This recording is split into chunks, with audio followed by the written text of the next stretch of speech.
ആമേൻ ആമേൻ. യേശുവിന്റെ ഏറ്റവും പ്രിയമുള്ള കുഞ്ഞെ, ജോബ് 33:33 നിശബ്ദനായിരുന്നു ശ്രവിക്കുക, ഞാൻ നിനക്ക് ജ്ഞാനം പകർന്നു തരാം. നമ്മുടെ അറിവ് വളരണമെന്നും ജ്ഞാനം ഉയരണമെന്നും അറിവിന്റെ കപ്പാസിറ്റി കൊണ്ട്, കഴിവ് കൊണ്ട്, അറിവിന്റെ അളവ് കൊണ്ട് ആളുകളെ കീഴടക്കണമെന്നും എല്ലാം അറിഞ്ഞു ജീവിക്കണമെന്നും നമുക്കെല്ലാം ആഗ്രഹമാണ്. പക്ഷെ അറിവിന്റെ അടിസ്ഥാന എലമെന്റ് മൗനമാണ്.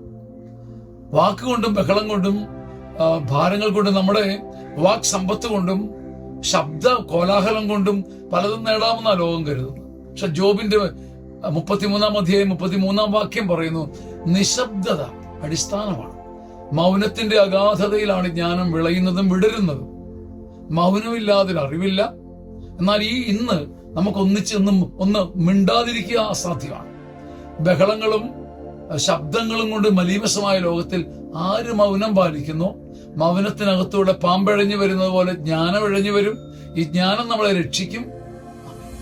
ആമേൻ ആമേൻ.